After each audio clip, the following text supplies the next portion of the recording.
안녕하세요. 저는 충남 천안에서 건설자재 공장 사무직으로 근무하고 있는 31살 여성입니다. 요즘 여러 사연들을 읽다 보면 시어머니에 관한 얘기들이 참 많더라고요. 그래서 제가 겪었던 일에 대해서 알려드리려고 해요. 저희 시어머니도 보통의 사람들처럼 집에서 살림만 하셨던 가정주부세요.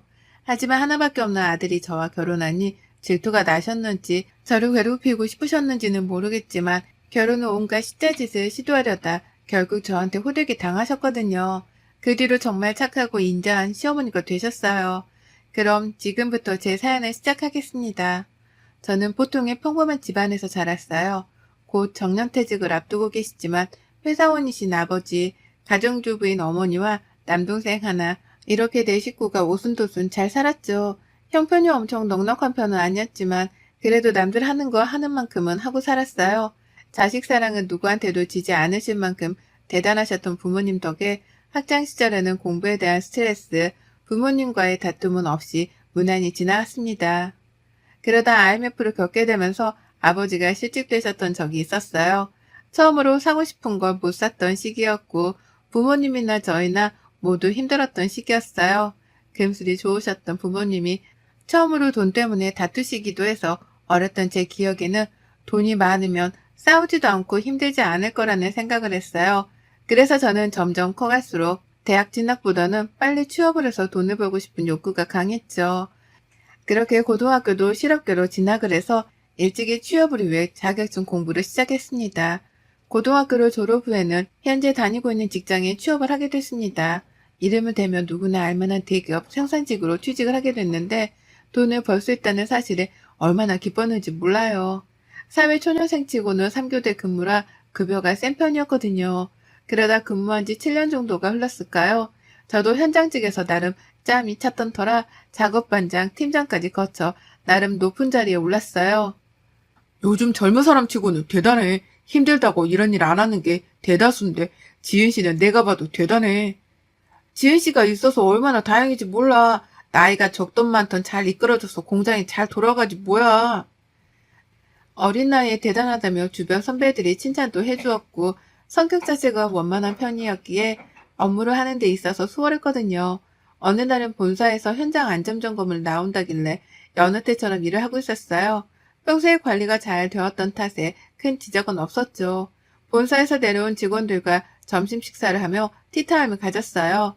그중 제 또래로 보이는 젊은 남자가 말을 건네는 겁니다. 저를 계속 뚫어져라 쳐다보길래 별 신경을 쓰지 않고 있는데 유독 저한테만 말을 걸더라고요. 지은 씨는 여기서 일한 지 얼마나 됐어요? 젊어 보이는데 안 힘들어요? 아, 저는 고등학교 졸업하자마자 바로 근무해서 올해로 7년 차예요. 힘들진 않습니다.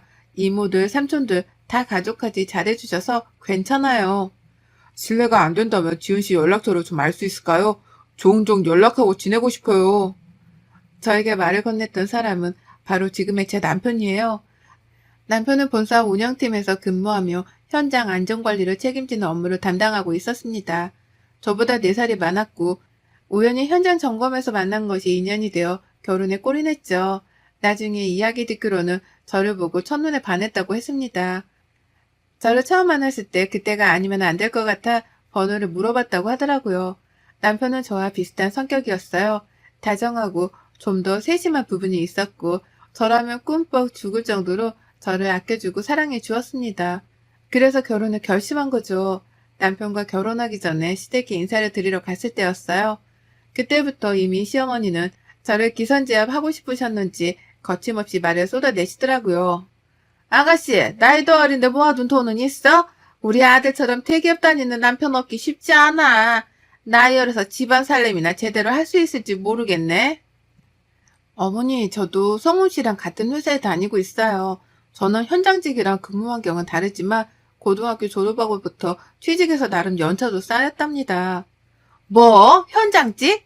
여자가 현장직에서 근무하면 트세다던데. 아가씨, 그래서 우리 성훈이랑 잘 살 수 있겠어? 결혼하면 직장은 그만둘 거지? 여자는 자고로 남편 내주에 힘써야 해요. 난 우리 아들 삼시세끼 밥 다 해먹이면서 키웠어. 내 아들 굶는 꼴을 못 봐요. 어머니, 그건 걱정하지 마세요. 서로 바쁘다 보면 놓칠 수도 있지만 저도 집밥을 좋아해서 잘 챙겨 먹어요. 돈을 얼마나 모았냐는 둥, 어려서 살림이나 제대로 할 수 있겠냐는 둥 시비를 걸더라고요. 하지만 하나밖에 없는 아들이 결혼한다니 아쉬운 마음에 그러시는구나 하고 넘겼죠. 일찍이 사회생활을 하며 알게 된 교훈 중 하나는 뭐든지 제가 하기 나름이란 걸 알았거든요. 결혼도 마찬가지겠죠. 몇십 년을 다른 환경에서 자란 사람과 사랑에 빠져 결혼하면 당연히 맞춰가는 과정에서 트러블이 생길 거고 어떻게 하느냐에 따라 행복한 결혼 생활이 될지 불행한 결혼 생활이 될 테니까요. 그렇게 조금은 찝찝했지만 시댁에 인사를 드리고 상견례 후 결혼식을 올렸습니다. 남편이 본사에서 천안지사로 내려왔고 저희는 회사 근처에 새로 지은 브랜드 아파트로 입주했어요. 돈을 제법 모아두었고 친정과 시댁에서 결혼자금이라고 각각 1억씩 보태주신 덕에 수월했습니다. 남편이 모아둔 돈과 제가 모은 돈을 합치니 2억 정도였거든요. 결혼 후에는 논산에 사시는 시어머니가 거의 주말마다 방문하셨어요. 저희도 서로 바쁘고 출퇴근 시간이 안 맞아 제대로 끼니를 챙겨 먹지 못했고 걱정이 되신다면서요. 너희가 사는 거 보니 내가 다 걱정이 되는구나. 사돈댁이 멀어서 내가 보살피러 오는 거니 고맙게 생각하렴. 엄마, 그래도 신혼집인데 이렇게 자주 오면 지은이가 싫어하지. 나도 불편하고. 뭐? 내 아들 집에 내가 오는데 뭐가 불편해? 그리고 내가 그냥 오니? 내가 와서 너희들한테 뭘 해달라고 하니? 밥, 반찬 다 해주고 청소까지 해주는데 세상에 이런 시어머니가 어디 있다던. 안 그니? 그러죠, 어머니. 제가 좀 더 신경 써야 했는데 그러지 못해서 죄송해요. 매번 이렇게 고생하시게 해서. 내가 눈을 이만했잖니. 서로 직장 다니는 것도 좋지만 여자는 남편 내조 잘해야 하는 거야. 그래야 집안이 바로 서는 거란다. 알겠니? 엄마, 그만하세요. 저희도 쉬어야 하니. 이제 그만 가시고요. 얘는 참 누가 보면 내가 못할 말이라도 한 줄 알겠다. 오늘은 이만 가마. 필요한 거 있으면 연락하렴. 솔직히 시어머니가 신혼집에 자주 방문하는 것에 대해서는 별로 개의치 않아 했습니다. 저희가 먹을 반찬, 밥, 국 다 차려주셨고 맛있는 것도 사다 주시고 잘 챙겨주셨거든요. 종종 이제 결혼한 지도 꽤 지났는데 살림이 계속 이 모양이니 걱정이구나. 라며 싫은 소리를 하셨지만요. 저도 일찍 사회생활을 하면서 타지에서 지냈던 탓에 어느 정도 밥도 할 줄 알고 살림도 할 줄 알았어요. 지금까지 굶어 죽지 않은 거 보면 대단한 거 아닌가요? 그래도 남들이 먹어서 맛없다는 소리를 들어본 적이 없는 것 같아요. 물론 시어머니 말씀도 100번 맞는 말이지만 그래도 어느 정도 융통성이 있어야 하잖아요. 저에게 너무 강요만 하시는 것 같아 가끔은 속이 상할 때도 있었죠. 그렇게 정신없이 신혼을 보내는데 갑작스럽게 아기 천사가 찾아왔어요. 원래는 3, 4년 정도 신혼을 보내고 돈을 조금 더 모은 뒤에 아이를 생각하고 있었거든요. 주변 동료들을 보면 아이에게 들어가는 돈이 한두 푼이 아니어서 어느 정도 대비를 해야겠다고 생각이 들었어요. 현장직에서 임신한 몸으로 근무를 하기에는 어려웠고 그만둬야 하나 생각하던 찰나 저를 좋게 봐주셨던 과장님이 사무직으로 전환해서 근무를 하는 것이 어떻겠냐 제안을 하셨어요. 지은 씨가 현장 경험도 충분히 있고 어떻게 돌아가는지 잘 알기 때문에 불렀어.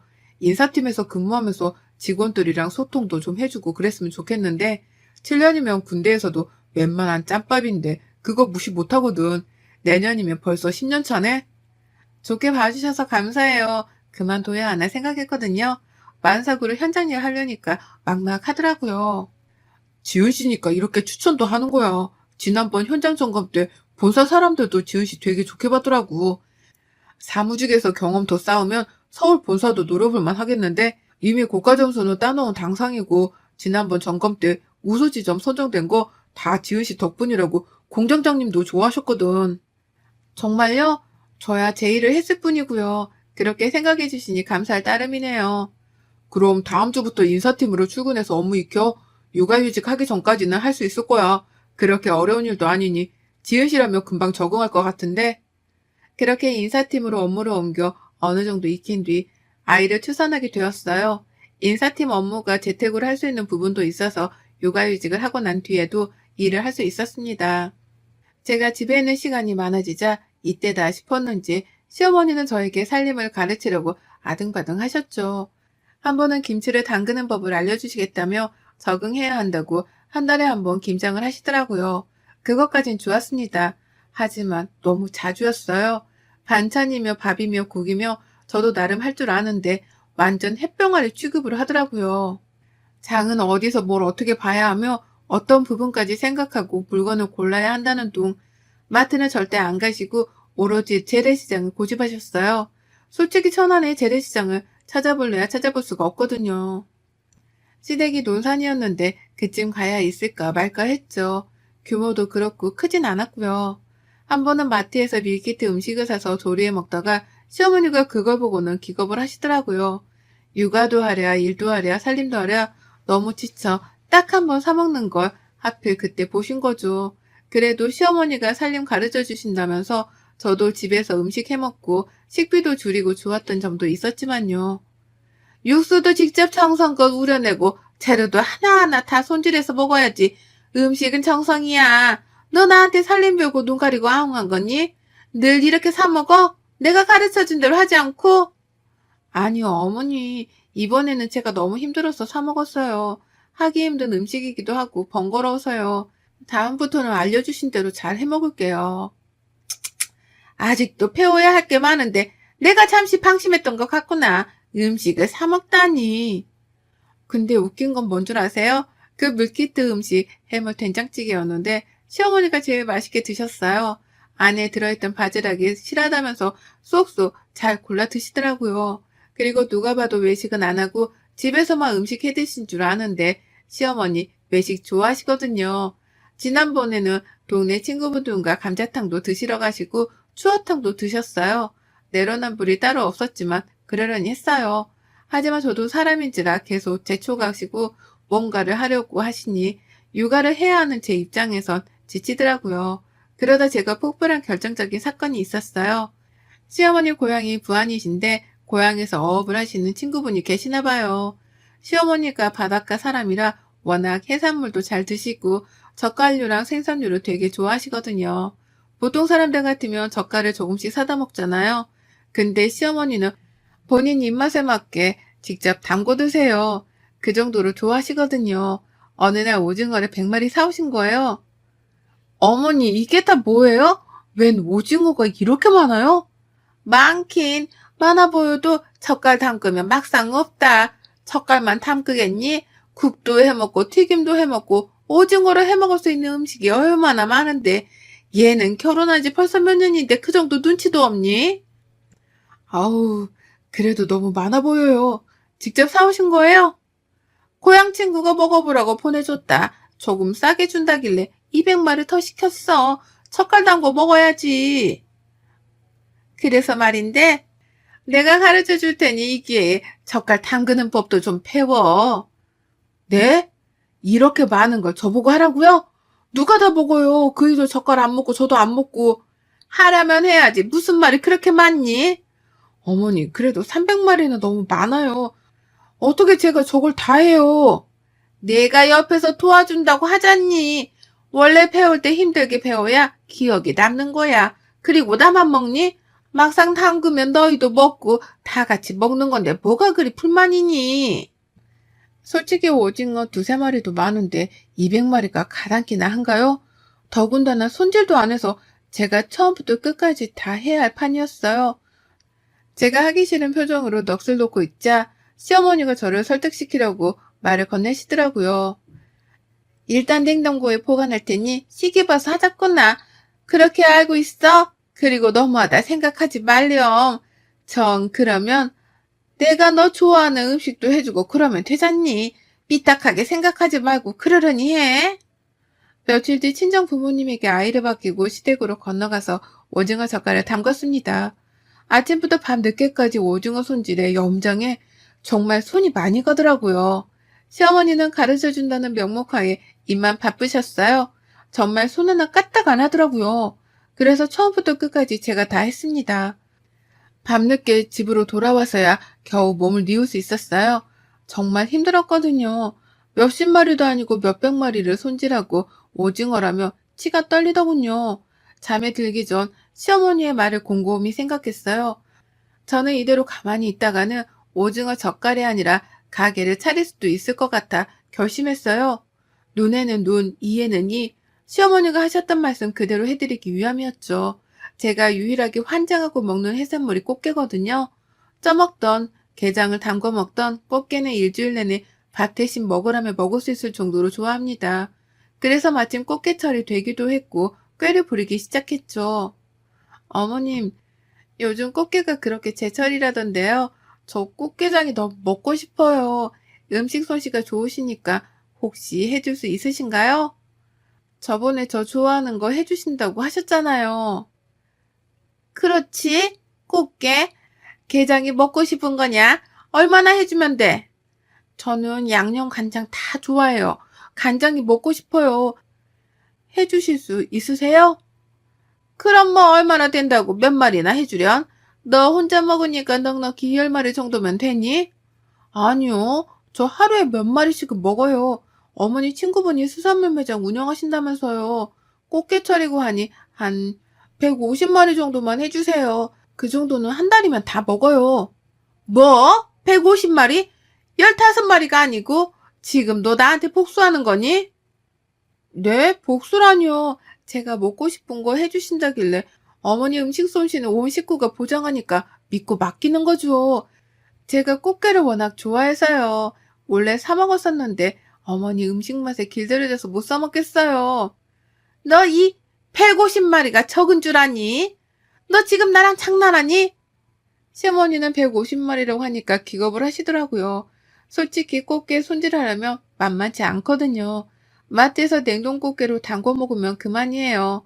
근데 저도 참을 만큼 참았거든요. 어머니, 그래도 양심은 있어서 꽃게는 제가 주문했어요. 어머님 친구분이 서비스라고 30마리 정도 더 챙겨서 보내주신다고 했어요. 부탁드릴게요. 예, 너 지금 그걸 나 혼자 다 하라는 거냐? 너 정말 정신이 어떻게 된 게야? 애기 데리고 가서 도와드릴 수는 있지만 어떻게 그래요? 어머니 손맛에 제가 괜히 망칠까봐 그러죠. 그럼 해주시는 줄 알고 있을게요. 감사합니다. 일주일 뒤 어머니는 꼭두 새벽부터 밤 11시까지 간장게장을 담그셨어요. 도저히 안 되겠다 싶으셨는지 절반은 양념게장으로 하셨더라고요. 간장게장 쉬운 일 아니거든요. 간장도 서너 번 끓여서 식혀서 부어야 하고 정말 손이 많이 갑니다. 150마리, 아니 180마리, 좀 과하긴 했지만요. 그래도 통쾌하네요. 예, 나 게장 담그느라 정말 개고생했다. 너 그래도 와서 토하는 줘야 할 거 아니니? 에휴, 다음부터는 그냥 시켜 먹자. 더 이상은 못 해 먹겠구나. 시어머니가 담궈주신 게장은 직장 동료 친정과 아주 맛있게 나눠 먹었답니다. 그리고 그 뒤로 약간의 변화가 찾아왔어요. 이번 일로 느끼신 게 많은지 저희 집에 방문 자체를 안 하시고요. 잔소리가 많이 줄었거든요. 매번 저한테 음식 살림 가지고 이래라 저래라 말이 많으셨는데 이제는 그러려니 하세요. 조금이라도 어긋나면 제가 배로 갚아버리니 최대한 저한테 맞춰주시더라고요. 시간이 조금 지나 별탈 없이 지내고 있는데 시어머니께 연락이 오더라고요. 내심 불안했지만 의외의 전화였습니다. 예, 아가. 내가 곰곰이 생각해봤는데 그동안 내가 너한테 정말 과하게 군 것 같아. 내가 살림만 하다 보니 내 나름대로의 고집이 생겨서 그랬던 것 같구나. 마음 썼던 일이 있다면 너그럽게 이해해주길 바란다. 이 애미가 걱정되는 마음이 조금 앞선 모양이야. 그래도 한 번도 너를 탓한 적은 없었어. 그동안 정말 많이 미안했다. 어머니는 저에게 사과를 하셨어요. 그동안 자신이 못되게 굴어서 미안하다면서요. 이걸 바란 건 아니지만 복수랍시고 시어머니께 했던 제 행동이 조금은 후회가 되더라고요. 그래도 그 사건을 계기로 시어머니와 더 가까워질 수 있어서 좋네요. 얼마 전에는 어머니가 태어나서 처음으로 밀키트 음식을 직접 구매해 보셨다고 하더라고요. 물가가 많이 올랐던 탓에 재료를 하나하나 사다 보면 늘 초과인데 밀키트도 나쁘지 않은 것 같다면서요. 요즘에는요, 시아버지도 이제는 조금 편해졌다면서 저한테 고마워하세요. 김장도 절임 배추 사서 하시고요. 세상 많이 좋아졌다면서 감탄하신답니다. 물론 저도 아이도 있고 하니 많이 누그러진 상태이고 지금은 무엇보다 시어머니와 사이가 좋습니다. 본의 아니게 시어머니를 잡은 며느리가 됐지만 그래도 그 사건 때문에 더 가까워질 수 있어서 좋아요. 친정 엄마한테도 이런 일이 있었다고 이야기를 했더니 저를 많이 나무라셨어요. 그래도 시어머니인데 너무했다고요. 그래도 제가 복직한다고 하니 저희 아이도 봐주신다고 나서주시고 얼마나 감사한지 모릅니다. 시어머니와 티격태격 하긴 했지만 앞으로 더 잘 지낼 수 있겠죠? 제 사연은 여기까지입니다. 혹시나 시어머니가 상당히 까다롭고 어렵다고 느껴진다고 해서 무조건 내내 하지 않으셨으면 해요. 며느리도 사람이고 우리 부모님의 자식이니까요.